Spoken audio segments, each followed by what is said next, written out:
Welcome to the Thought Balloons podcast.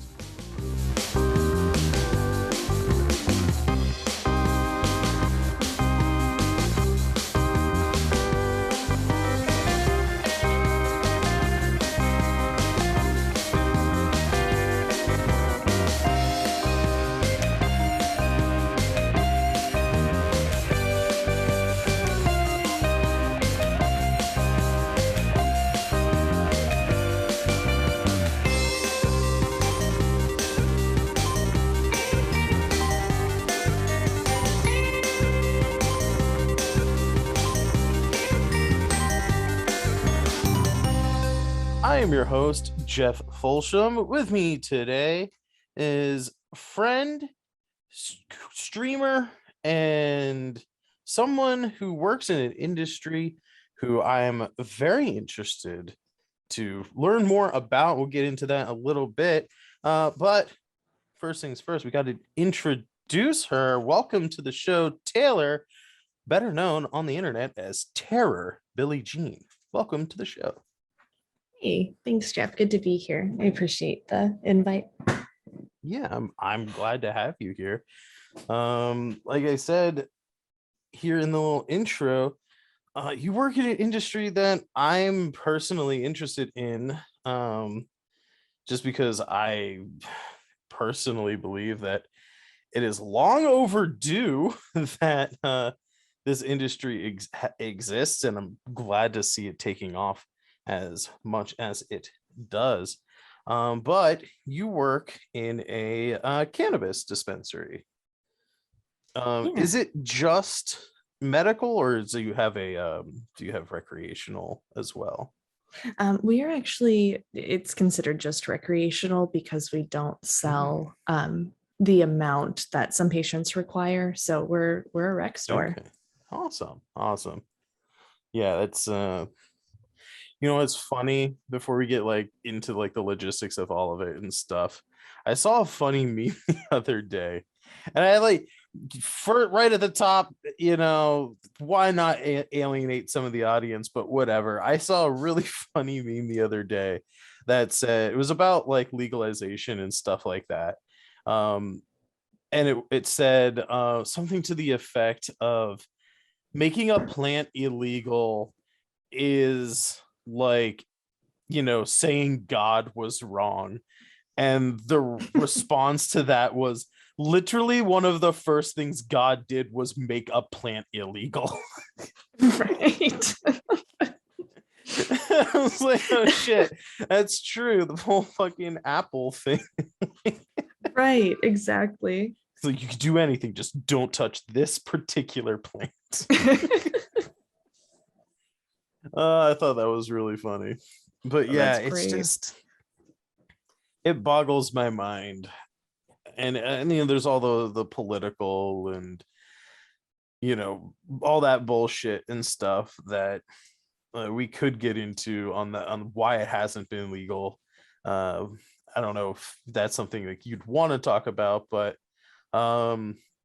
if we don't get into it, I'll just say at the top of the podcast, if anybody's interested in that stuff, go watch the episode on the war on drugs from the show Adam Ruins Everything.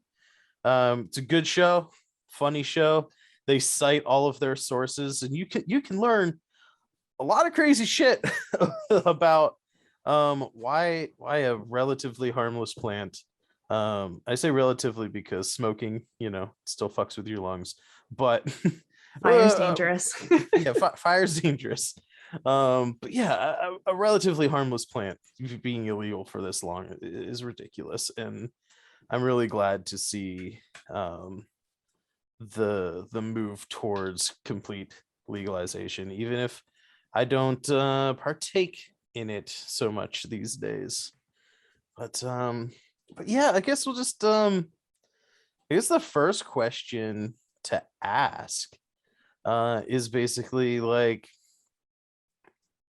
how did you come across that specific industry? What drew you into wanting to work in a dispensary? Oh, that is a good question. Well, I started in the industry in 2015 or 16. It was like right after Oregon became recreationally legal. Um, what drew me to it, other than I like weed, Fair. what drew me to it other than that is the medical benefits. Actually, even though I don't work in a medical store, I kind of have a like therapeutic benefit first mindset.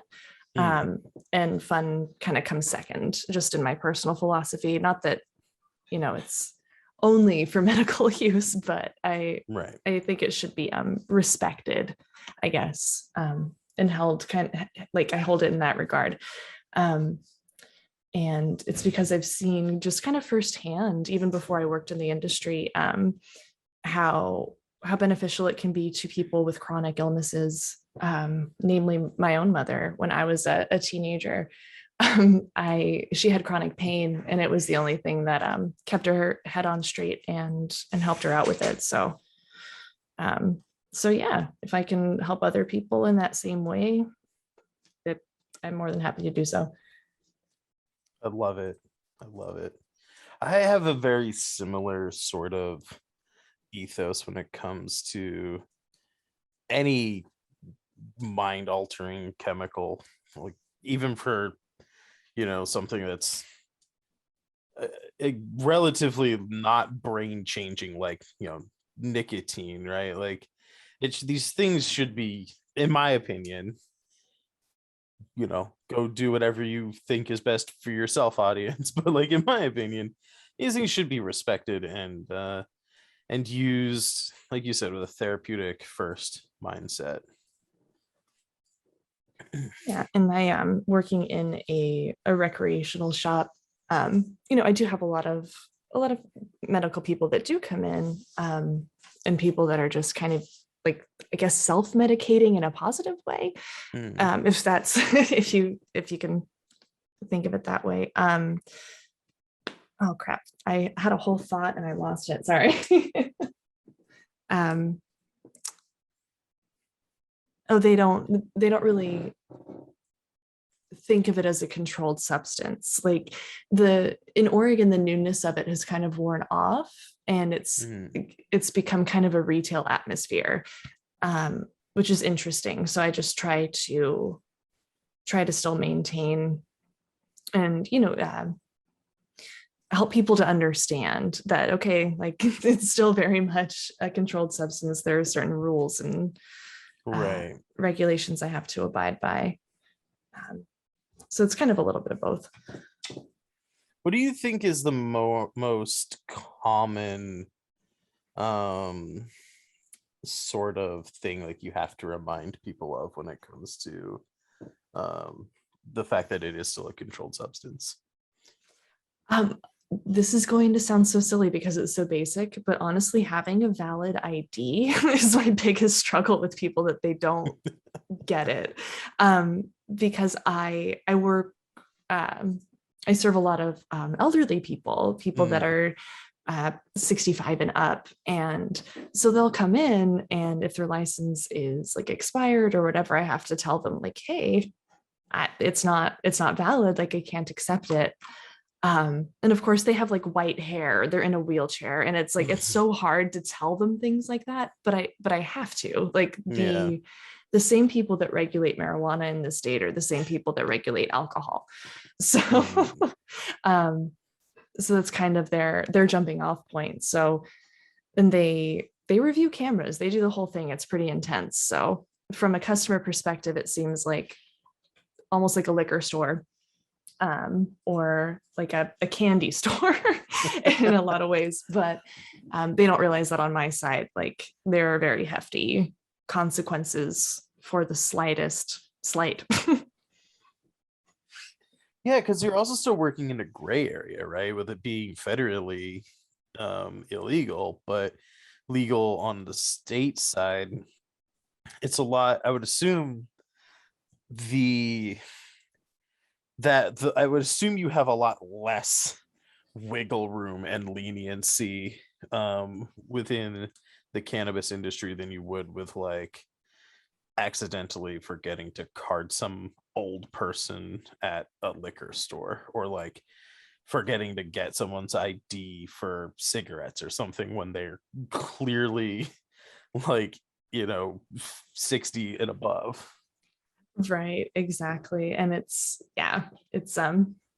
pretty intense. But another regulation side of it, that people don't think of is every bit of weed, like every bit of it is tracked, in, I think it's it is a federal like system, it's nationwide. But it's tracked from the time that it's a seed to the time that it is sold in any form that it may take in that time. So I have to account for weights of things down to the gram, and have an explanation for where it all went at all times. That is very interesting. I didn't like, I guess one of those things, right? Of once you hear it said aloud, you're like, oh yeah, that makes sense. But like, to think of them tracking things like down to the seed is like, Yeah. it's like kind of mind-boggling, It's pretty darn incredible. And it's not like liquor, where like I was in the food service industry for many years, and if you accidentally make a drink wrong, you just pour it down the drain, you don't think twice about it, or you say, Mhm. hey, so and so, would you like a Mai Tai, or like whatever it is that I have lying around, because I don't want to throw it away. And there's no regulation in that regard. Like, you account for spillage, you account for whatever, and you can write it off. But with marijuana, it's very different. Hmm. So how does that work then? Maybe this is like too technical or whatever, but like, if they're tracking everything from seed to sale, like, hmm, maybe that's too broad of a question. I'll narrow it down. Like, so using the analogy of spilling a drink, or getting, like, it's been a long night at the bar and you mix the wrong drink for someone, and like now you have this drink that you can just toss because nobody cares, right? Mhm. What is sort of the analogy for that in the cannabis industry, and like what do you have to do if a mistake like that is made? Do you mean, for instance, if I were to accidentally fumble like a joint or a nug of weed or something like that, like what do I do with it? Yeah, yeah. In that case, we have to record the waste. So everybody on their shift will have some sort of container to put, either like trimmings in if there's like a stem on a piece and we have to trim it off, because obviously it's Mhm. rude to sell people stems. Yeah. If there's something like that, or if something falls on the floor, they just put it all in a container. And at the end of the night, we have to weigh that and say how much there was for waste. And each, we'll go with flour as an example, because I think that's Mhm. what everyone kind of pictures in their head.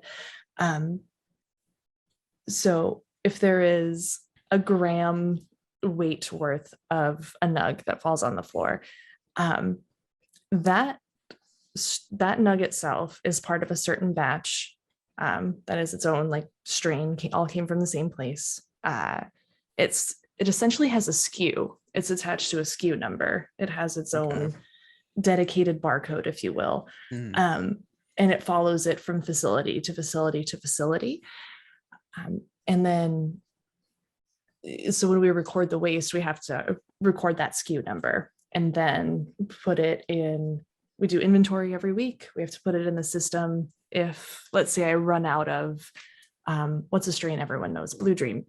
Let's say I run out of the strain Blue Dream, and there's none in-house, but my computer thinks that I have 10 grams. I have to account for all 10 of the grams. So I have to go through the records in the store, Mhm. see, like, account for what was wasted when, add it up, see if it matches. If it doesn't, I have to see if it's realistic that it could be moisture loss, because everything is kept, with Mm. humidity packs. So it's a whole it's a whole thing. Interesting. But each That's wild. each strain has its own thing. And if that nug grows up and goes on to be infused into edibles, it's still tracked by that same barcode. And then with each cookie it goes into, that cookie has its own unique barcode to be traced back to the original nug. So that's intense. It's a process. That's intense. So you mentioned like dropping a nug on the ground. Is that like a sanitation kind of thing where like if it drops on the ground, like you have to get rid of it? Because I mean, I've dropped nugs on the ground and I still smoke them. Like, like, right. I would too. If it were little dirt never hurt nobody, right? Yeah. If it were my house and I dropped it on the floor, yeah, there's nothing that's going to keep me from smoking it.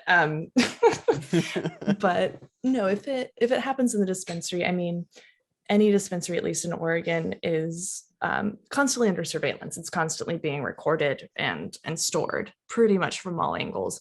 So it's best just to mind your P's and Q's. But so yeah, you got to make sure it gets in the waste. But it's not really like if I were to pick it back up and put it in a jar, as far as I know, now I could be completely wrong, but as far as I know, no one's going to drag me out of my house and arrest me.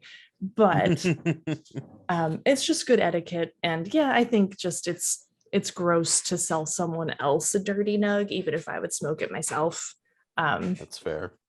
But yeah, as far as I know, that's not a legality thing, but it is considered waste, and waste has to be accounted for.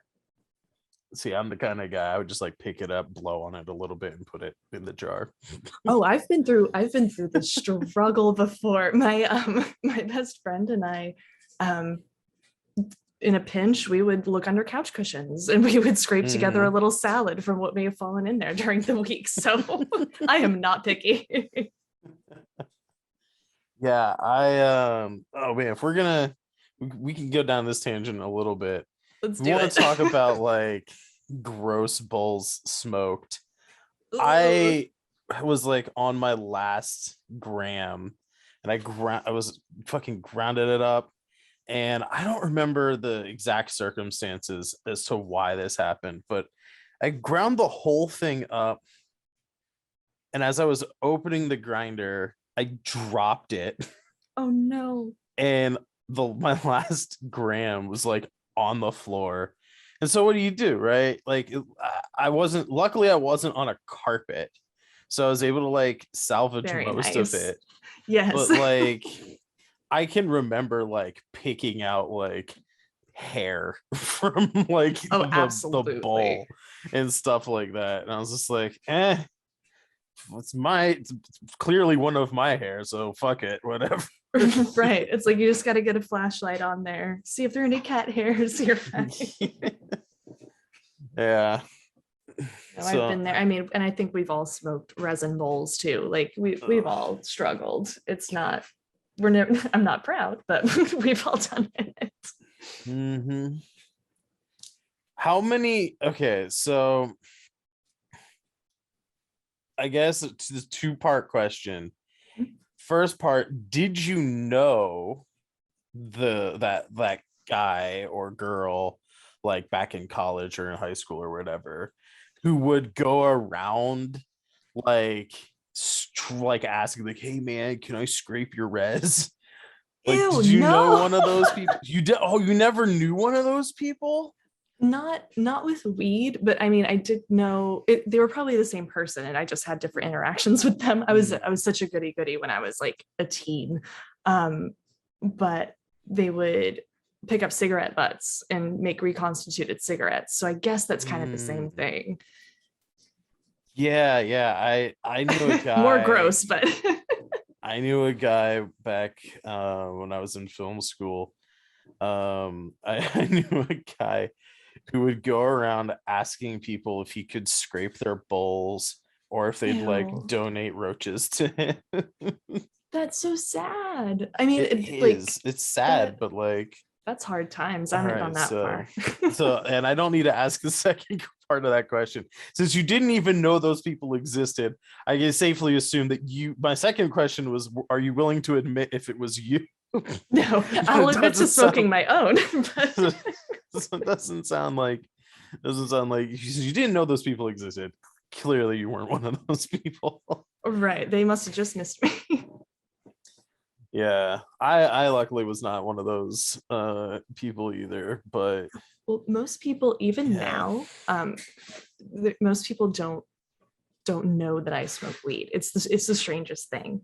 Um, like I consume more than other people that I know, and most people think that I have like a school teacher thing going on. Like they don't really they're very much surprised every time they find out what I do. It's interesting. Well, yeah, I've watched your streams, and I think I follow you on Instagram. You definitely don't present yourself as like the Hollywood stereotype of stoner, you know? Like maybe you have them in your closet, but I have never seen you in one of those like Rasta colored like hemp like hoodie sweatshirts that you see at like the smoke shops and like, Oh yeah. you know, like Yeah. And I you still know, wearing like maintain. beads and like, you know, all that stuff. So you look straight laced is what I'm saying. Yeah, and no knock on that aesthetic, but definitely I try to maintain more of a business casual like thing at all times. And if I'm Yeah. streaming, that's like my most casual, and it's like, okay, I'll wear a hoodie. But Yeah. um, but yeah, it's definitely it's not something that's on full display in my life, I guess. Right. And like you said, I mean, nothing wrong with like anybody who's aesthetic that is. I'm just saying that is a general kind of giveaway that you Yeah. are in the culture, right? That you're You have into to that expect stuff. Right. the resin bowl asks. Like, I mean, it's so pervasive to like that style, right? Like, and maybe I shouldn't admit this. I think it's been enough time. I don't know what the statute of limitations are. But I mean, if the Ocean City cops want to come and get me after 10 years for buying 2 grams of weed, then okay. But literally I was in Ocean City. I won't say which one, but I was in an Ocean City um for a friend's wedding, and we used to smoke a lot of weed back in you know the college days. And he had gotten engaged to someone who was in the military whose dad was a cop, and he kind of like stopped smoking weed, which is, you know, fine, whatever, at the request of his fiance. And okay, cool. um when he invited me to the wedding, I was like, all right, dude, like last chance, right? Like bachelor party, last hurrah, all that stuff. Right. You want me to like bring any weed to the bachelor party? Because you know you're getting married and you said like it's over after this, which is, you know, fine, like whatever. And he's like, no, no, don't bring anything, don't bring anything. You know, my fiance's dad's gonna be there, you know, Oh, and like my geez. parents are gonna be there, and the bachelor party is just gonna be like low key. It's like no strip clubs or anything like that. We're just, you know, going out, kind of like all the guys just gonna go out, you know, do like a bar crawl kind of thing. And he's like, so like her dad's gonna be there, my dad's gonna be there, like don't bring anything. I was like, all right, cool. I was like, then I just, you know, I won't worry about like, you know, buying any weed for myself or anything, because, you know, I have just enough here to like last the week until I come down. I was debating whether or not I would like re-up before or after the trip. Yeah. So I think I asked him twice, and he double confirmed, like, don't bring anything. I was like, all right, cool. And so, out of respect for his request, I didn't take any weed with me. Right. The first thing he asks when I'm down there is, "Hey, did you bring any weed?" And I was like, "No, no, You you told me explicitly not. stated. You said not to." He's like, "Yeah, dude, she looks at my phone sometimes. I don't have it." I was like, what am I supposed to like think, man? You said don't bring anything. I'm And not I mean about to this like with like, respect as someone outside of the situation. It sounds like she needs to smoke some weed. I mean, I don't disagree. But like, I was just like, yeah, dude, what did you fucking want from me? And so cut to the night of the bachelor party. Um we're like walking from first bar to second bar. And for any listeners out there who haven't seen me on stream or whatever, I'm a big guy. You know, I'm heavy, fat, if you will. I don't walk super fast. Everybody else is like bikers and hikers and athletes of some variety. And they're just like power walking. Oof. And I'm falling behind because, fat boy can't walk fast.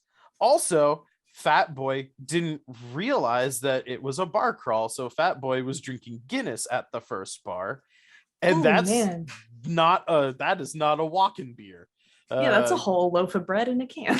Yeah, don't. Hey, kids who are over 21 and can legally drink, don't drink Guinness if you're gonna be doing a bar crawl. Stick with a light beer, because good God, that's a whole thing unto itself. So anyway, I'm falling behind, right? They're power walking to the next bar. I knew where the next bar was, but and so I'm like falling behind. And as I'm falling behind and they're walking real fast, some guy in the shadows of the night of Ocean City was like, "Hey man, can you help me out real quick?"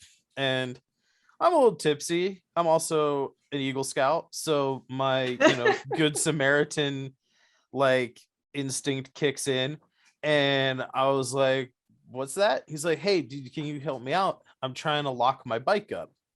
And I was like, okay, he's not stealing a bike, he's trying to secure his bike on a wall-mounted bike rack. Seems legit. Okay, yeah, sure, I'll help him get his bike up onto the thing because it's dark and he was fumbling with the lock. Cool, whatever. As I'm helping this guy put his bike on the wall, I notice he's a white guy with dreads and one of those hemp Rasta sweatshirts I mentioned earlier, with baggy jeans and a backpack. And I was like, "Hey man, I've had a few drinks, so I apologize if this is presumptuous, but do you know where I can buy some weed?" Mm-hmm. And he was like, "Why, yes, my good sir. Please step into my establishment. I have some on me right now." and he Love was those he actually people. right. He actually pointed down to the corner of the block that we were on. And standing on that corner was the group that I was with and two girls. He's like, "I'm actually about to go back behind this building here with those two girls, and we were going to smoke a joint. Do you want to come with us?" And the first thing that went through my mind was, hey, at least one person from the bachelor party disappears, right? They Right. disappear at the beginning of the night. Everybody has a good time. They show up at the end of the night with a wild fucking story. Exactly. I was like, why not me? Why not it be me? And if they murder me in the alleyway, so be it. It's one of those guys, and just a quick aside, like those guys are the storefront, like they're a traveling a traveling salesman in our game, in Mhm. our little RPG, and it just always makes me laugh. It's like, allow me to show you my wares. Right. So yeah, so I go back behind the building. We like squeeze behind like air conditioning units and stuff. And like, and for them, normal sized people, they just like walk past them. I'm like squeezing my way past these like air conditioning units that I don't know what the building codes are, but they were pretty close to like other buildings. I don't know if this is like up to code, but whatever. They go back behind this building into this alleyway, these people, and they pop a squat on like the river rock kind of like ground that was there in the alleyway between these two apartment buildings.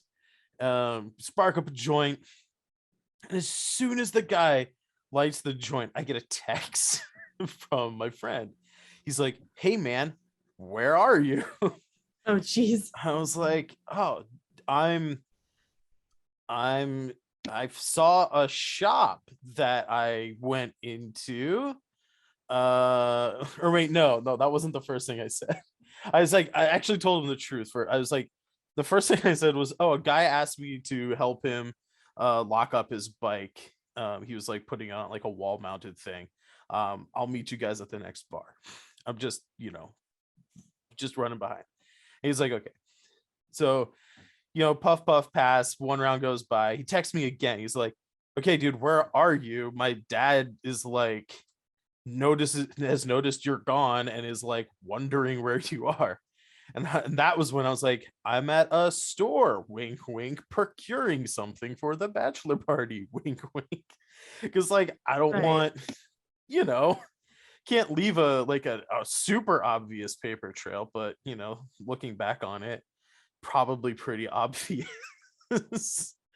um and so like I'm He smoking. just ducked behind an alley. Like, I don't know. Yeah. And like I'm thinking to myself, like, two guys, two girls, my odds are probably pretty good here if my buddy and his creepy like prison warden father would just leave me the fuck alone for like an hour. Right. um yeah, but long story long, I guess at this point, he keeps texting me and I eventually have to acquiesce and be like, "All right, can I just buy some weed? Like, I'm part of this bachelor party." And apparently, for whatever creepy reason, the groom's dad is with him and he realized that I'm gone and he's threatening to like retrace steps and try and find me in case I'm like dead in an alley somewhere I or got hit a by a recon car. mission.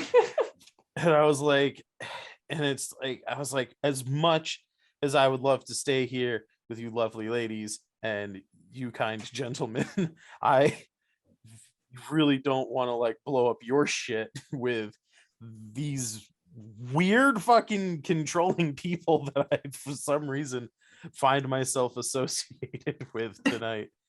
And so yeah, ended up just buying some weed. But yeah, like Perfect.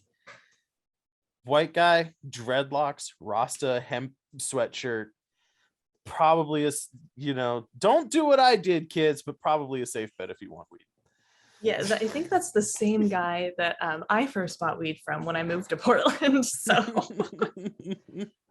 we were, I didn't have a connect and it wasn't recreationally legal when I first moved here. And I was out just walking, like bar hopping or whatever young 20 kids do. And Right. this kid goes by on a skateboard.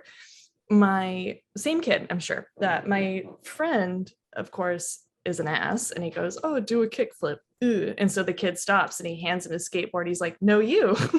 And so we immediately are like chatting with these people. And I look at him, I'm like, "Hey, you smell nice." He's like, "Yeah, I'm holding, you want to buy?" I'm like, "Absolutely." That was the first time I bought weed in Portland. It was a couple grams off of white kid with dreadlocks. So Nice. I have to assume it's like a Nurse Joy situation. Oh, It's just like absolutely. the same kid just everywhere. It's just clones of the same guy. Yeah, exactly. Yeah, I don't think my situation would have gone so well if I led with "you smell nice." Oh yeah, I I mean, don't he think reeked. that's I've never smelled pot so strong in my life. I don't think it was just emanating from his backpack. you'd be like at that point you'd be like, I'm glad you said you're holding, otherwise I'd have to be like, you probably got like attacked by a skunk, my friend. Oh right, yep. Oh man, good times, good times. Soliciting illicit substances from strangers, it never goes wrong, kids. Knock yourself out. That's probably Yeah, bad never. advice. It's probably really bad. Don't listen. This is not an advice podcast. Don't do what I say to do ever in your life. um, but yeah, okay. So like, maybe this is not in your purview of knowledge, but I am kind of interested because I don't really follow the news all that much about anything. Um, but maybe because you're in the industry, you would actually know. Like, how do you think, or like maybe have some like figures on this? Like, how has the proliferation of establishments like dispensaries and medical places, um how do you think that's like affected like the street level stuff, like especially especially in like states where it's recreationally legal? Like I'd have to think like there's probably less dudes out there with, white guys with dreadlocks walking the streets these days. Right, either that or they just like grew it themselves. That's that's a good question. I don't really have an answer for that because now that it is recreationally legal, I don't have to go to like a friend of a friend's couch and get a Hmm. connect that way. So I haven't sought it out outside of the legal avenues since it became legal, outside of the state anyway. I've lived in a couple other states in between, but Right. Yeah. um, but yeah, I'm not sure how that affects it. I had I had a friend who, I don't know if he still works at a dispensary, but I know for a time he had been working in a dispensary in Colorado, and he had told me that like, and this is years ago. This is like 20, somewhere between 2015 and 2017. I forget the exact year Okay. that I went out there, but so it's like 5, 6 years ago at this point.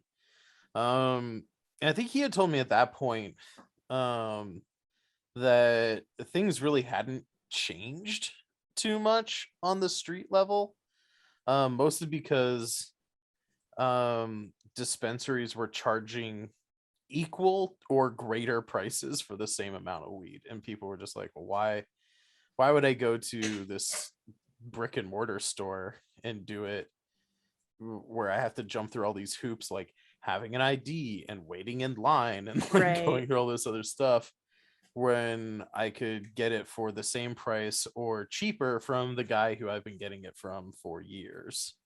I guess that makes sense. Like, yeah, especially if you already have a rapport with your guy. But Mhm. I guess the only benefit in that case to going to a brick and mortar would be knowing exactly like where it came from, what it Right. tested at, that it's free of pests and all of that fine print kind of stuff. But if it's Hmm. like if you just have the basic like, oh, I want weed, yeah, I don't see why it would slow that down. Yeah. And that's the thing, is like why I really wish there was a recreational dispensary in Pennsylvania, is like I don't like smoking flower anymore, Mhm. and unless I like invest the money for like an e-nail or something, I just constantly do over like super high temp dabs. Mhm. And it's gotten to the point now where I've really hurt my lungs doing really high temp dabs Ooh, to ouch. like I gotta like literally when I was like do dabs, get like a couple grams of wax or something like that. And it would take me like I would still be like after like running out of weed and stuff. Because now my smoking habits, I'm no longer a daily smoker. I'll, sometimes pick up some cannabis products depending on what I can get my hands on, like Right. between big projects, and like just sort of take a week off and like decompress and all that stuff.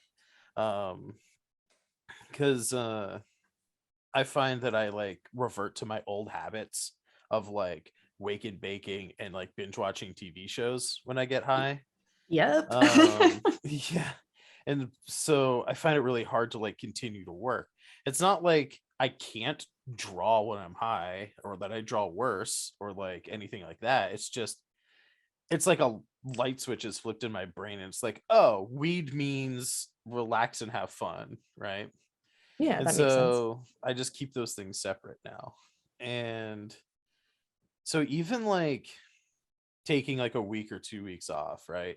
Smoking, doing a bunch of dabs and whatnot, I find that like I'm still like coughing up grossness for like 3 to 4 weeks after stopping like use of wax, and like Why? Oh, go ahead. Sorry. 2 to 3 weeks if I'm smoking. But if I get those pre-filled cartridges and like just stick them in like a vape battery, I my like it doesn't affect my lungs at all. Like It's probably because okay, let me backtrack a little bit. If you don't mind me asking, why is it that you're doing high temp dabs? Is there because I like don't have any? an e-nail. Oh, gotcha. So Okay. I read on the internet once, you torch the banger until it's like red hot. For those who don't know the lingo, it's a little glass like bowl kind of thing you stick on a water pipe. So you Yeah, like torch a it. bucket, if you will. Yeah, like a little bucket. Yeah. So you torch the banger until it's, they said, red hot, and then you like wait 50 to 55 seconds, and then you know drop the wax in there and put a little cap on it, right? But Yeah, like that yeah. so I feel like I felt like sometimes waiting that long like it didn't like work, like it like the vacuum kind of insta like boil kind of vaporizing of the wax, like it didn't Mhm. seem to work. So I like progressively was like waiting less and less time to make sure that it actually, like when I put the cap on, that it actually like vaporized and didn't just sit in a little puddle and do nothing. Oh, um gotcha. so yeah, I think that, and then also like after you've taken a couple dabs, I counting to 55, I don't know, I get lost. And I'm just Fair like, enough. fuck it, it's not glowing anymore, just do the dab. Right. Yeah, exactly. I am. Well, the reason I ask is you probably aren't affected by cartridges as much because it's a lower temp. Mhm. Um, it blew my mind. Have you ever tried cold starting bowls, like when it comes to your wax, like putting the dab in first and then heating it? No. Okay, neither had I. Because I'm the opposite. I go for low temp dabs, but I do it by cold starting. And it was some like Interesting. kid that worked at a glass shop that taught me this. Um, and I was very grateful. But he's like, oh yeah, just put the dab in the middle of your banger. And like don't put the cap on, but heat the sides of it instead of the bottom, and as it starts to melt put your cap on and it'll just start bubbling and as the heat spreads, and it's Huh. wonderful. And then you get the whole terpene profile of your weed too, like you can taste it a lot better and stuff. Also, that might save some wear and tear on your lungs. Interesting. Yeah, I'd have to. I'd have to definitely check that out. But e-nails are also great if you are able to get one. Yeah, they're like over $200 though. Most Some of of the them, ones I've yeah. seen. Some of them are real high. Yeah, it's either like I can get it for cheaper, but then pay for shipping like online, or I can go down to like the local head shop and it's like the same price as it would be for shipping. And it's Yeah. usually around 2 to 250. I've seen some ones that are like over 300, but like I've seen ones that look like they'd be good enough around like the 2 to 2.5 mark. But yeah, it's just I don't know. I just feel like, but yeah, like after doing dabs for a while, I went back to flower and I was like, okay, the flower doesn't like fuck my lungs up as much, but Mhm. like I still, and I don't know if it's like a temperature thing for that for like, smoking flower, or if it's literally just you're smoking and inhaling smoke That sounds that about like right. after, after I run out of weed, it's just like, yeah, no, I need to like cough up a bunch of crap. But yeah, this Oh like man. carts just don't do it to me. Obviously, edibles don't either, but that's like a Oh, completely right. different beast, right? Yes. Like it's a different experience altogether. So Mhm. yeah, now I'll get some gummies and some carts. That's usually the way I go. But like, yeah, definitely. I don't know. It was something I've slowly figured out over time. Yeah, absolutely. And carts are great. I mean, I always have carts around. it's um it's definitely convenient. And especially if you are a casual smoker, like that's Mhm. that's the way to go. Yeah, and it's something like I brought it up because a couple of years ago there was that whole like vitamin E scare, and people getting popcorn lung because of bad cartridges and stuff. Now, Oh, right. I Mhm. could be wrong, but I think that was mostly like nicotine vape cartridges that was happening with. As far Um, as I know, yeah, I think that's what I was seeing too. And it was mostly like counterfeit cartridges as well, like not right. as well regulated as things that are actually tested. Yeah. And that was the thing that my buddy who works in Colorado had told me, was like that stuff's like post like aftermarket refill stuff that like people are like either getting a cart from a store and then like smoking it themselves and then refilling it to sell it on a like black market or whatever. Is like, Mhm. but like if you buy them from like a dispensary, they are like tested and it's like, safe or whatever. Yeah, tested very intensely at least. Yeah. Yeah. So yeah, but that's like, yeah, kind of wish that they would just go ahead and fucking legalize it here in Pennsylvania. Yeah, the sooner we do it nationally, the sooner we can all come to a consensus on like limits and Mhm. testing and going over state lines and job things. Like it would be lovely. Right? Yeah, it's just ugh. So, and I guess this whole show is for some people, and they've probably tuned out at this point. It's kind of like a hot button topic for some people. I want to like, and probably preaching to the choir here, but like, how do you think weed prohibition stacks up with alcohol prohibition? Like, clearly alcohol is more dangerous, right? I agree. um, I think that alcohol is a lot more damaging and certainly more addictive um, than marijuana personally. When it comes to prohibition, I would love to see um, more. I don't want to say that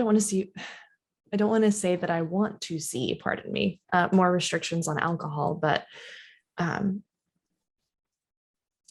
I think that that same kind of candy store idea is a lot more dangerous when applied to alcohol Mhm. as opposed to marijuana, because you're not going to OD on marijuana. Right. Alcohol There poisoning is are, a thing. yeah, alcohol poisoning is definitely a thing. Same with impaired judgment. Like I've never met anyone that's blacked out when they've been smoking weed or anything like that, but I have met people that have had very impactful consequences to their drinking. So, Mhm. um, Now, yeah, when you say you've exactly. never had somebody black out, you mean like blackout in the sense not pass out, but like you're still active, you're still up, you're still doing things. You just don't remember what you're doing, right? Right, exactly. Yeah. Oh, can you give me 1 second? I'm gonna get sandwiches to stop barking. Yeah. Okay, 1 sec. Sorry.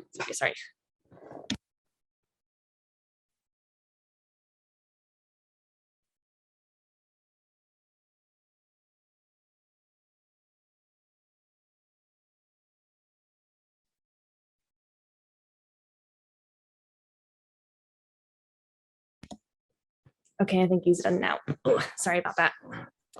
No problem. We'll just insert an ad break there.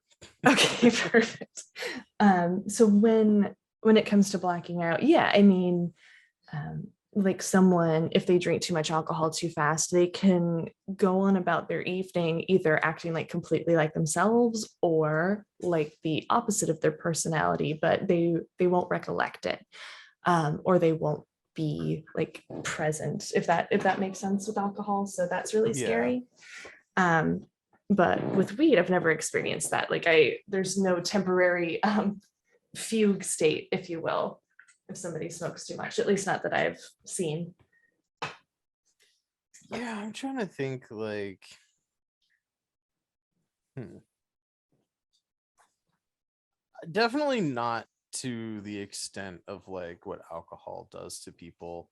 I haven't seen like a giant like flip in somebody's personality.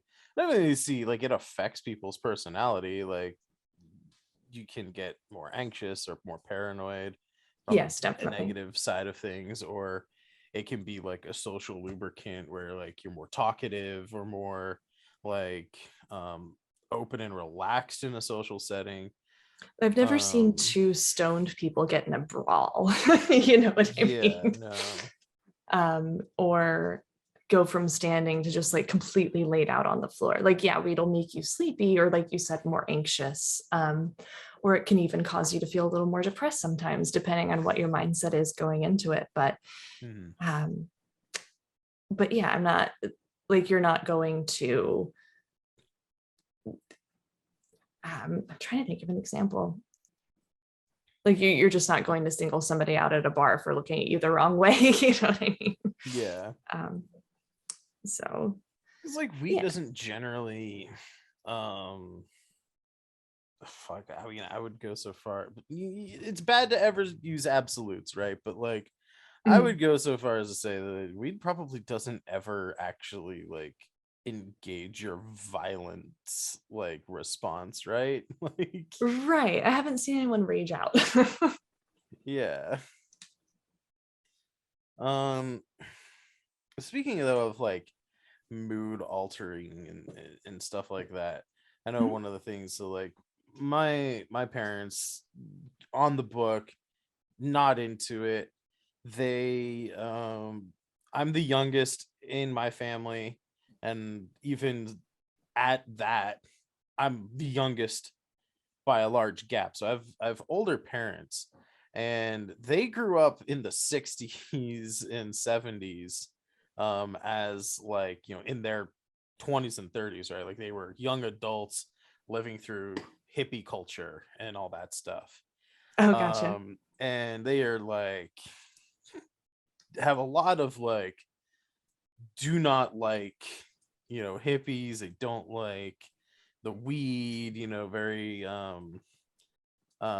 classic conservative people. They're not like modern day like ultra right-wing racist conservatives. They're just like, they go to church on Sundays and they live a very quiet, normal, in air quotes, life, right? Like a traditional values. Yeah. Yeah. And they have mentioned to me, and I don't know exactly where I'm going with this, but like they have mentioned to me, they're like my dad has said, even in like the last couple of months, he's like, I can always tell when you're smoking weed. You get really quiet, and like, when you come down for dinner and stuff, uh like you don't talk to us anymore. You don't like mention like what you're doing with the your comics and all that. Oh geez. And and I was like, and for some reason, I just, anytime that conversation comes up, I always say the same thing. I can never get him to see it from my angle, and I don't think he ever will. My dad's like 75 now. Like, he's not going to change, but It's pretty set, yeah. like, I just cannot for the life of me get him to realize, because I've told him this in the past, right? My go-to response to that is, yeah, for my whole life, you have demonized a choice that I've made that has never, through itself and only itself, ever impacted my life negatively. And he'll bring up how like I dropped out of film school. It's like, yeah, I've dropped out of film. I was gonna drop out anyway. Right. Like, It's almost assigning like your decisions that he doesn't agree with, he's finding an avenue to blame it, like to yeah, blame it on. Okay. yeah. And so like I was like, yeah, Dad, I was gonna drop out anyway. You're a doctor. You know that depression and anxiety issues typically either appear or worsen when someone is in their late teens and early 20s. Mhm. When did I go to film school? Right after high school. I was 19 when, looking back on it, I was clearly developing anxiety and depression issues. I didn't know that's what was going on at the time. Right. Like, I No was one. clearly not going to make it through school. Like, it had nothing to do with the weed. Like, I was just self-medicating for other reasons. And Right. like, now he's like, and then he'll bring up like how now I don't seem to be as motivated and I don't work on things when I'm like smoking weed these days. I'm like, yeah, because when I smoke weed now, like I mentioned earlier in the podcast, I'm between projects. I don't have things to work on anyway. But Right. he's That is your still like, relaxation. yeah, he's still just like, um chalks it up to weed, like removing people's motivations to like want to do things. And I mean, I don't know, maybe it's that, even though he's Episcopalian, but maybe it's that inbred sort of, or inborn, not inbred, inborn American sort of Protestant work ethic that we all have, of like, you need to grind and grind and work yourself to death, or else Right. you're not being, the most best person that you can be, or whatever. I don't know. But it's just like, yeah, man, like smoking weed and binge watching Netflix is like my version of going to the Caribbean, like you used to do every single year for 2 weeks at a time. Like, Yeah. And it's such a different culture. Like even well, the West Coast is kind of different anyway. Like I know that so we'll just put that yeah. on let's suspend that for a moment. But um it, everyone smokes weed. And like that's the thing, that like it's just now because it's becoming more accepted and more legalized that people feel like they can talk about it. Um, but everyone smokes weed. Business people smoke weed. Kids, oh my God. Young adults smoke weed. Um, doctors, businessmen, pilots, like I can't think of a single demographic or job or whatever that I haven't sold weed to. Um, I sell weed to little old ladies all the time. Like um, that's just coming up with a target for blame, it sounds like, because it's Yeah. just at the end of the day, we all smoke weed and we find a way to live our lives. So it's like, So I guess to turn that into like a productive question that I could ask is, since you work with people, right? Sort of like that um kind of customer service, kind of like you directly working with the end user. Like, is that something that like you see cropping up like on first time customers, or like, any nervousness or like apprehension around like, like my family or like people I know kind of like look down on this and I'm kind of nervous to like get into it, or um um, absolutely. Like, especially with people who are older, if they don't have a stoner-esque background, and they're looking for something like pain relief, or their family's driving them crazy, or like whatever it is, if they're unfamiliar and they're going into a spot, it is really intimidating for them sometimes. um, and really, what I do and what I try to get my staff to do is make sure that we're making everyone feel comfortable, like we're taking the time to actively listen and assess kind of what they're looking for. um, and it doesn't like need to be a big deal. Near where I work, there is assisted living, which is why I get quite a few older people as well. But I had someone come in a while back. Let's try not to do too many details, but I had someone come in a while back, and she was like, I know that other people from my home come in here and blah, blah, blah, and I don't want them to see me or know that I'm coming in because I don't want to talk to them about this. I don't want to be like a part of their smoking circle. Um, mm, and she's like, but I walk by here all the time and I figured today's the day that I come in. And it was so cute. And fortunately, I had some time to sit with her and kind of walk her through different things, because it's not just flower, obviously. Like, there are edibles, there are like CBD and THC edibles to like help people. There are topicals. There are a lot of different things. So it's nice when I have a chance to make someone feel comfy, because it can be intimidating, and we'll get tourists and stuff too, and usually those are the ones that are more like excited, like they yeah. can't believe they're there, like it's really fun for them. Uh yeah, it can be a lot for some people. Yeah, man, let's I'm gonna use a little bit of exaggeration here, and I'm Okay. gonna do a really nerdy reference to this, but like walking into the I'll do the non-exaggerated version first, I guess. Walking into the dispensary for the first time was like me walking into like Willy Wonka's factory. It's just like, Yeah. whoa, right? The over-exaggerated version and super nerdy reference is walking into the dispensary for the first time was like almost this like awe-inspiring moment, like the first time in World of Warcraft that I went to the Outlands.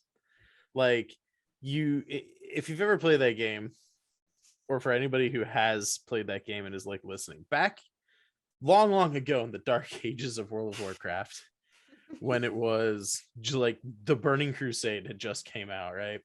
And you had been stuck in this like earth-like world. Like, you had the magical forests and stuff, right? And there's like fantasy creatures running around. But like, you look up in the sky and it's like blue skies and there's clouds and like all that kind of stuff. And you're like, cool, right? Pretty relatable. But then you walk through this giant portal thing and you go to this like the you go to the Outlands. I'm forgetting the name of like the first zone you go to, but it's like red, like wasteland, like red desert, right? Wastelands, like floating islands. You look up in the sky and it's like just black nighttime stars with like aurora borealis like effects going on, and it seems so Oh, cool. huge, right? It seemed so huge to me that first time that I was there. And I was just like, for like a good 5 minutes, I just like stood there looking at like the starscape and like how big everything seemed and how like open and expansive this new like world was, and I was just like, holy crap. you know and so like, like a little bit over exaggeration, but like having been, man, like I started smoking like it was an 18th birthday present from a friend of mine. She invited me over to her house and we got stoned on my birthday when I was 18. Aw. And by the time I was 19, um I was in my second semester at film school and hating my life, and so I was smoking every day from the time I woke up to the time I went to sleep, basically. Mhm. And it was something that like, that was back in like 2008. And so like it was like almost, it was like 8 years after that, 7 8 years of like living in a place where it wasn't legal. It was all very like, cloak and dagger, have to like, meet your like weed dealer in like a crappy apartment where the like the flats of the stairs were like coming off Yeah. sometimes, and you're just like, you go from that kind of place, where like I can remember um one of the guys who I bought weed from had like, I don't know how many cats he had. I don't know if it was just stone and forget to clean the litter box or if he had like 50 cats, because holy Oof. fuck. I would walk into that place, especially like on a humid summer night. You're just like, Eh. cannot breathe. Cannot breathe because of the cat smell. And I'm allergic to cats on top of it. So it like was not fun. That's awful. And then you go to you go to a Rex place in Colorado and it's like it's like a freaking like the places that we went. I know they're probably all got like different vibes and stuff. But like the first place we went was like a lens crafters. It was like going into like the Verizon store or like the Apple store. It was like Just holding a super tablet. Like, how can I yeah, help you? yeah, literally. Yeah, like they had a fucking iPad with like Yeah. inventory on it. And it was like modernist architecture and like a modernist like interior design. Lighting was good, like you could see things. They had like those jewelers like ring light magnifying things so you could like look at nugs and stuff under. And Oh yeah, I like just got that in my shop. hell yeah. But like, yeah, it was just like going from the sort of like third story walk up cat piss apartment to Yeah. like that was just like a very kind of like, whoa, like very It's Keanu yeah. Reeves kind of whoa, dude, kind of moment, right? Like, so Yeah, I can definitely. relate to that.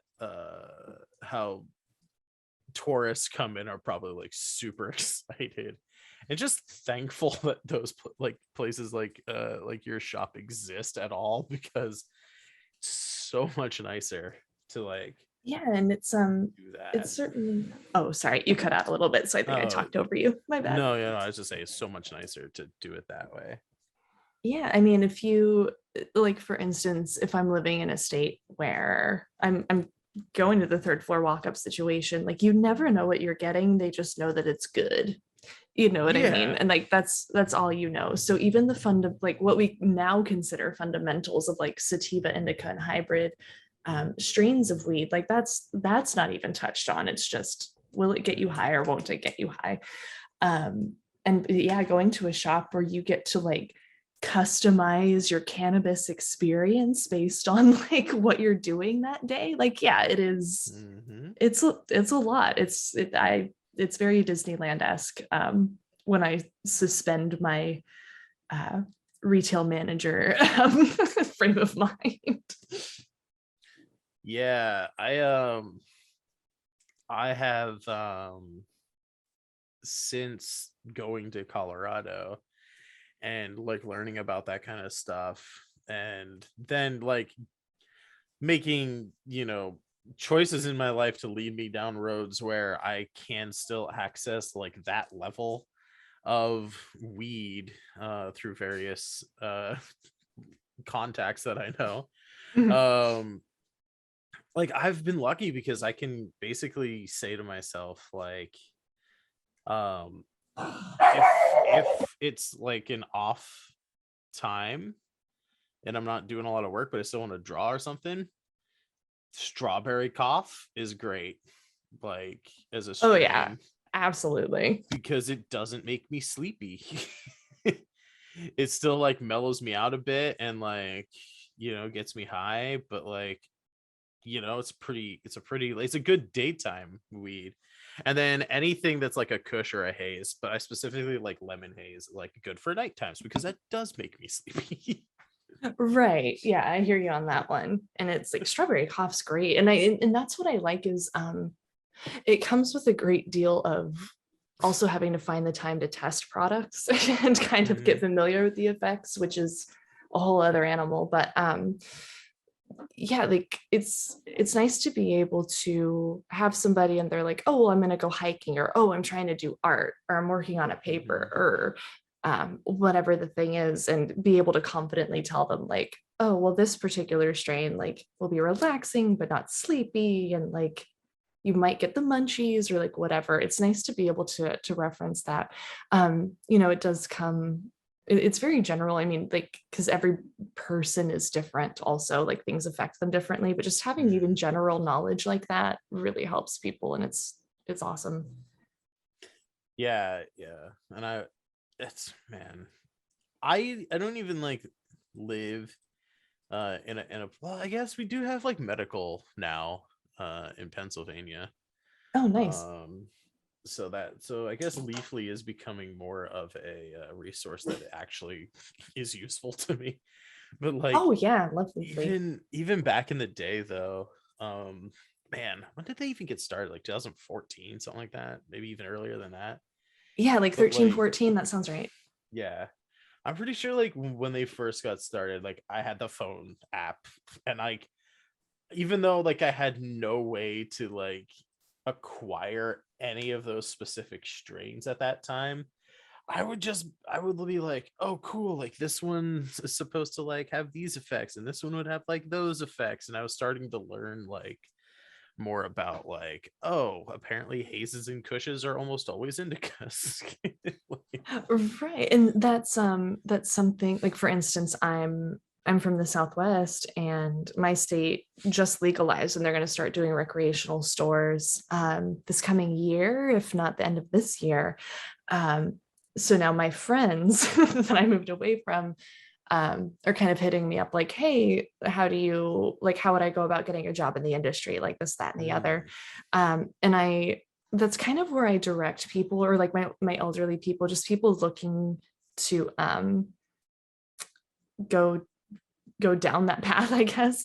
I refer them to Leafly. They have a part of their site called Cannabis 101 that's actually a really good jumping off mhm. point, and then you just click through the articles from there. And yeah, if you're passionate about it, you can't pull yourself away. You know what I mean?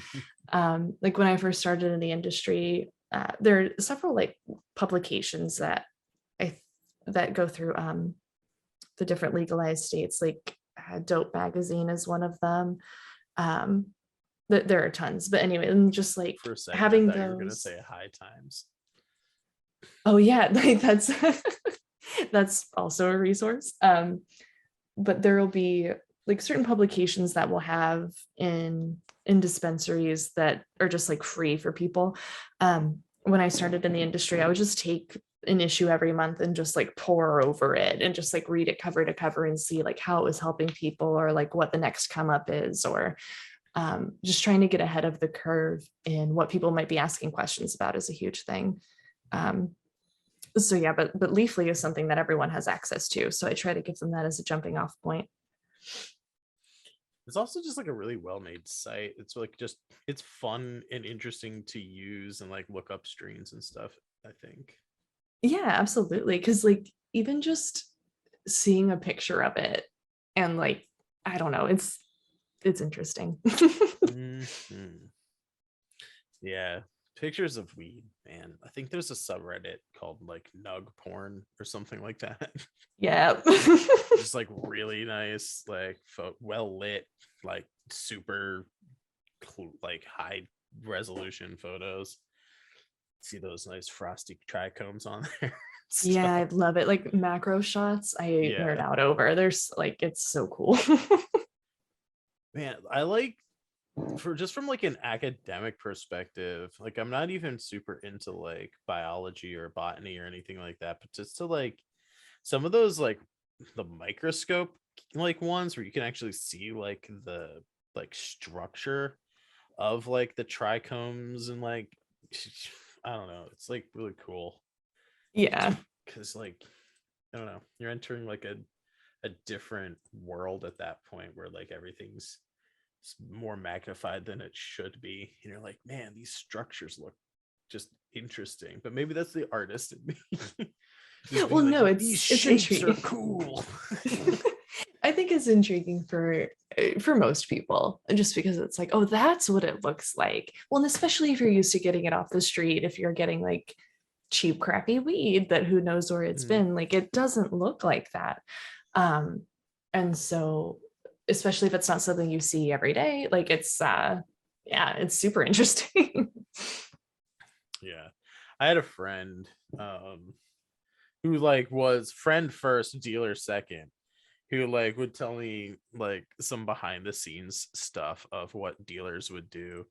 And like, because we would look at pictures like that and he'd be like, yeah, dude, like sometimes like I'll pick up summer work at like a grow house, like doing trimming and stuff like that. He's like, and a Oh lot of yeah. these places like there are some like there are some like plants out there whose nugs look like they were like literally dipped in sugar, or like they're covered in snow because the trichomes are so plentiful Mhm. and stuff. And he said sometimes before it even leaves like the place where they grow it, they'll stick all of those frosty nugs in like a bucket or like, you know, in like a mason jar or something, and just shake it till all of it comes off before they like package that and they just keep that for themselves.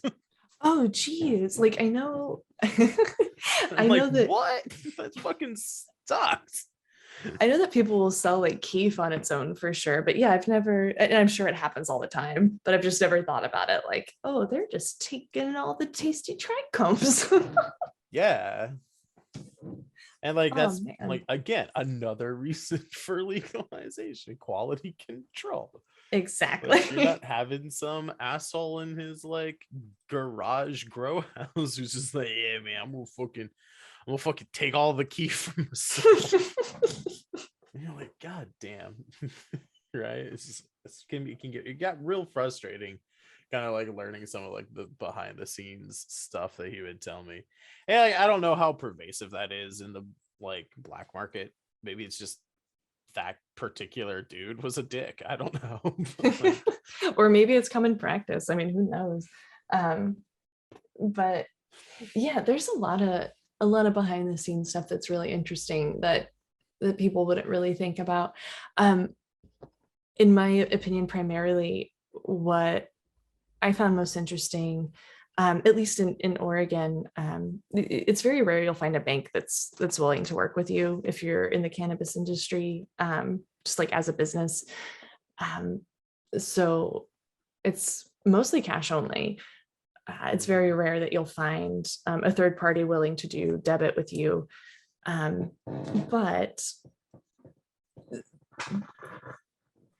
sorry, I had a point. But so there will be like investors. So there's a very set budget for dispensaries. Like every cent matters. So I've never met an industry that's more scrappy, I guess. Like you have to repurpose a lot of stuff, just like containers. Like if weed comes in a glass jar, like, oh, now you can use that container for like something around the shop to put something in, as opposed to buying a new container, or like reusing Ziploc bags to keep everything together, whatever it is. down to I've worked at a place once where the higher ups would go through the trash to see if people were throwing away their gloves before they had holes in them to save on buying more gloves to cut costs to that degree. So it's a scrappy little industry, and every cent counts, which hopefully in the future won't be won't be the case. But yeah, it's a scrappy little industry. We gotta make things work. I mean, we can only speak for ourselves, but I got to assume there's probably people out there who have my kind of mindset, which is if I don't have to use cash, I don't want to use cash. And Yeah, there could exactly. be people who are out there who are actually not customers because they don't want to have to use cash. Even if they have like a debit card and could go to an ATM and get cash, they still Mhm. just don't want to deal with cash, and especially in a post-COVID world. Right, exactly. And people So also, by the same token, like I work at a shop, for example, that is able to accept debit cards, at least for the time being. Because those things they can come and go mhm, pretty much at a bank's whim. But um, there are people that won't use their card because they don't want their information linked to a dispensary. Um, right. or some people are hesitant to show me their ID because they're worried I'll put their information into a system. And it's like, no, it's really just a retail like loyalty program like anything else. It's just so I can look up your past purchases and help you out. But people are really apprehensive. But yeah, cash in general. Well, I know, like, it's like another argument for legalization, because then once it's totally legal, um investors and banks and all that's like those doors get just kicked open, like Right. wide open. I'm fortunate enough that I have my own like separate money account with like the investor that my dad uses. Like, kind of one of those, like, we put like a couple dollars in there for like every birthday and Christmas, like from the time you were born, kind of like one of Yeah. those accounts. And it's through the investor that deals with like my dad's stock portfolio and stuff. And when Colorado was talking about legalizing for recreation purposes, I told my dad, I was like, get in on this. Like, Yeah. even if you're morally opposed to it, that doesn't matter.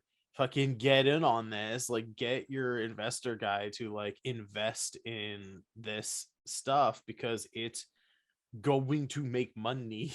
And Yeah.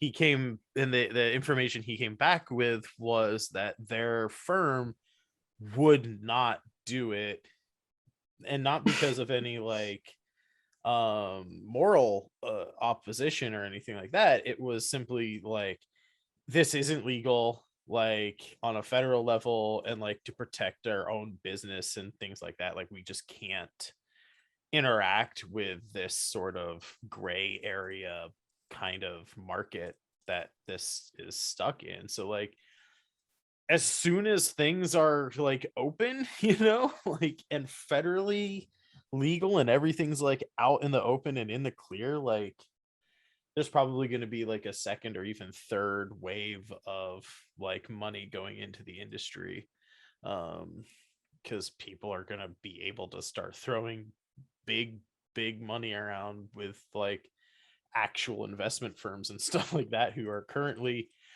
either like legally not allowed to, or just like because it's in a gray area are too timid to like enter the space. Right. Yeah, exactly. Um, you're exactly right. Just let us be a business, please. Right, yeah, it's like, oh man, so many feelings, just like personal philosophy feelings is like wrapped up in it, where I'm just like, come on people, god, like, because I getting back to sort of like that prohibition thing, it's like, I didn't mention it earlier, but like one of the things that like I always like, again, like I have this argument with my dad very frequently, um and it's one of these things of like, talking about, he's like, well, it's like illegal. It's like, yeah, so it's less harmful to you than alcohol. It's like, yeah, but it's illegal. I was like, okay, well, maybe we should make alcohol illegal. He's like, well, they tried that and it didn't work. I'm like, yeah, and it's clearly not working for weed either. Like, Right, exactly. Like, have people we are not still learned? doing it. Like, what do you mean it didn't work for alcohol? Yeah, it didn't work for alcohol. They had speakeasies. People were drinking bathtub gin and going insane because of copper leaching. Right. Like, what are you talking about? It It didn't was work for, bad. it didn't work for alcohol. Yeah, it also isn't working for any other substance out there either. Like, Right. making this stuff illegal, like weed especially, but any substance being illegal, like, there are kids out there stealing their parents' prescription pads and writing off fucking prescriptions and selling like prescription medication to their private school buddies. Like, Exactly. like, you can get anything you want if you try hard enough, which is why, like, just in general, I'm in favor of decriminalizing drugs and in general, and treating like addiction and like those, instead of treating like possession and selling and all that kind of stuff as criminal charges. You should treat it as like a public health thing, and like get people like addiction help if they need addiction help. And for things like weed that are less harmful than things that are already legal, just fucking make it legal. Just like let people fucking have it. Right, exactly. And like you were saying, it's people just need treatment, not punishment. It's not very effective. And this may be the, hopefully I'll be able to put this into words in the way that it's in my brain, but also just like there's a huge push for mental health right now, especially with the onset of COVID, and people are becoming a lot more aware of people's mental health needs, especially in the last few years. And why not take that same approach with addiction is my question, as opposed to like, oh, you're bad because you're an addict. It's like, no, like sometimes the two go hand in hand, addiction and mental health, or oftentimes they do, but we just need to treat each other with compassion. Bottom line is really like we're all in it together. I just think we need to have a little more understanding, and if something's not working, try something else. It's not like, oh, it's illegal and you did it anyway, so you're bad, or like, oh, you're addicted, so you're bad and I'm done with you now. Like, off to the outskirts of society with you. It doesn't make any sense.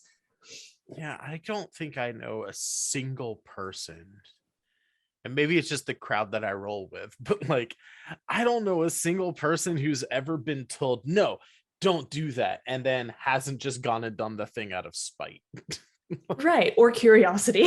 Yeah, or curiosity, right? Like, I don't know. I am on record. I don't know if it's on the podcast, but I have said this in public places before. And it may be something that I'm talking to my therapist about, but I'm on record as being very anti-establishment and like very anti-authority. Like, if someone in a position of authority tells me that I have to do something, I'm very likely to just not do it because fuck you, no. Like, Right. it's just something super simple, right? Like, trivial example here, but something that we can all relate to, or most people could probably relate to, is like your parents telling you to like clean your room or like make your bed or do the dishes, right? Just like simple chores. It's like, no, like, I'm playing a video game right now. Like, why does it I have to don't be want done? to. I don't want to, but also, why does it have to be done right now? Right? Like, Yeah. I'm clearly currently doing something, and you want me to stop doing this thing that I'm invested in right now to go do something that can be done 20 minutes from now, 3 hours Right. from now, before 7 a.m. tomorrow morning when the garbage guy comes. Like, but I've from an early age just always resented that kind of level of power that people can exert over you. And so when it comes to things like a law telling me not to do something, it's like, whatever, I'm going to do it anyway. Like, if I want to do it, I'm going to do it, you Yeah. know? And that's sort of like a very kind of privileged outlook in life. But like, America is sort of the land of the free, right? Like, if you want to do something, go fucking do it. Like, yeah, there may be laws. Maybe you'll get caught. Maybe you'll have to pay the consequences for it. But also, there's actually nothing stopping you from doing anything. And Right. And it's kind of like, it's kind of a scary like thing to have wash over you, I think, where it's like, oh, I could do that and everything could be fine. Like, it's just like the strangest, it's the strangest feeling. Like, by contrast, like growing up and in my early adulthood, it's very much like by the book. Like, I don't want to get in trouble or step on toes or piss anyone off. It's very much do what I'm told. And I wouldn't consider myself anti anything, but I do think that there is a certain way you need to approach things when you're talking to another human being, like, as opposed to, hey, don't do that. Like, let's say you're smoking right outside my open window. I'm not going to be like, hey, you can't do that. It's like, oh, hey, that smoke's coming in here. Could you step away, please? Like, there's a different way of talking to one another, as opposed to just, for lack of a better term, swinging your power around. Like, power trips are stupid. But anyway, I hope that was coherent. But yeah, I think so. Like, yeah, because it's all about how you communicate these ideas with people. Right. But to tell somebody that they flat out cannot do something, like, who the fuck do you think you are? Yeah, and like, short of actual physical intervention, like, you really can't stop somebody from doing something. Like, right. I mean, obviously there's an exception to every rule. Like, you can, and I was gonna say, like, people at work or schools can like put up firewalls and stuff so you can't browse certain websites or whatever. But like, then again, proxy websites exist, and Right. I was Let me able to introduce you get to her. Mozilla. I can remember playing lots of online video games in high school when I was supposed to be like studying music theory or whatever. Like, Yeah, absolutely. just go to a proxy website and it gets around all those school firewalls. But Man, yeah, they hate it anyway, when you outsmart them, don't they? they do. They really do. They blocked YouTube. Like, half the time I was in school, I was on YouTube on a school computer because literally proxy websites were a thing that exists. I don't know if they still do, but they used to. It was like a free VPN. Yeah, I was gonna say now it's probably just VPN. Yeah. But yeah, it was back in the early 2000s. It was like the Wild West of the internet. Yeah. But I don't know. Point being, legalize weed, government. What are you doing? Yeah. Do it. Do it now. All of that is to say, legalize it, because there are things that are legal that are way worse than it, that have been made illegal in the past, like alcohol, that didn't work and you rolled back on that. So why keep something that's safer illegal? It makes no sense. It makes no sense. None at all. Let's go over to the Discord here. And see, do we have? Okay, so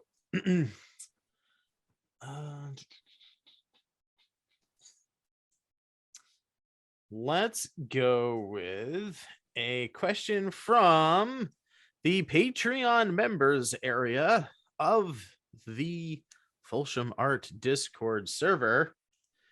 You too can get your questions asked at the end of the show if you sign up at patreon.com/Folsham_art for as little as $1 a month. You'll get priority in this question answering segment. If you don't want to go to Patreon, you can join the Discord anyway.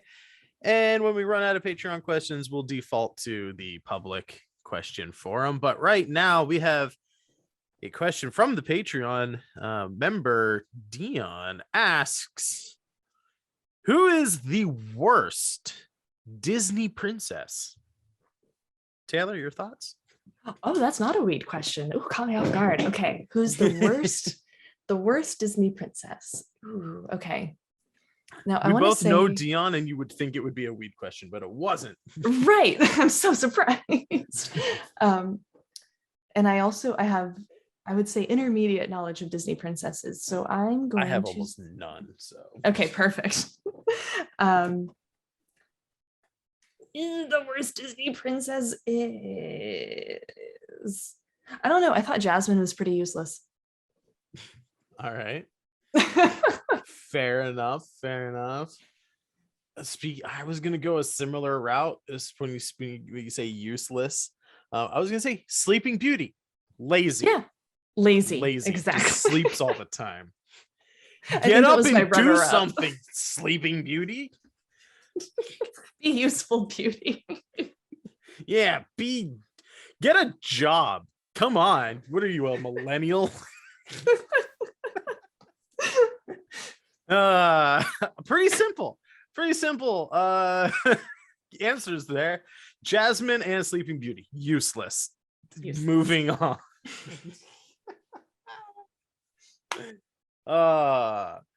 Thank you for your question, Dion. Segment sometimes lasts longer than this, but I think we got it in one. Nailed it.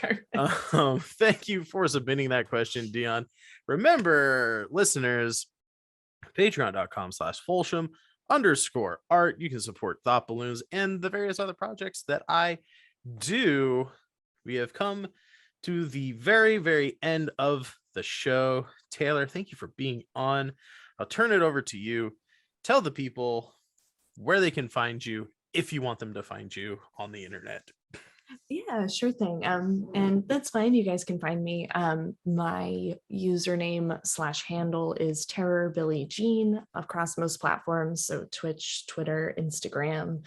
And that's about it. So yeah, you can find me there. I play some games on Twitch, mostly first-person shooters, and sometimes I draw and shoot the breeze, but it's mostly just a chill hangout time. Do some spooky games last month. I don't know if you're still doing those. Always. But yeah, I think I remember it's like the first one that I ever watched. You were playing Alien. I think the Alien franchise game. Oh yeah, that's a great one. Isolation. Yeah, it'll get you. I like to play Minecraft on peaceful mode.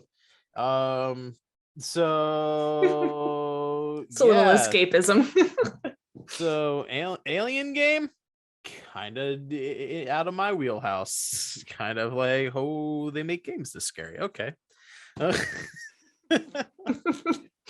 Anyway, thank you for being on the show, Taylor. I had a wonderful time talking to you. Didn't even get to like probably half of the questions that I wanted to talk to you about, but I think we had a very informative conversation, especially for people who have no idea about the cannabis industry. I think it will be an eye-opener for a lot of people. And I thank you for guiding us through some of the ins and outs of this new burgeoning world that we are living in.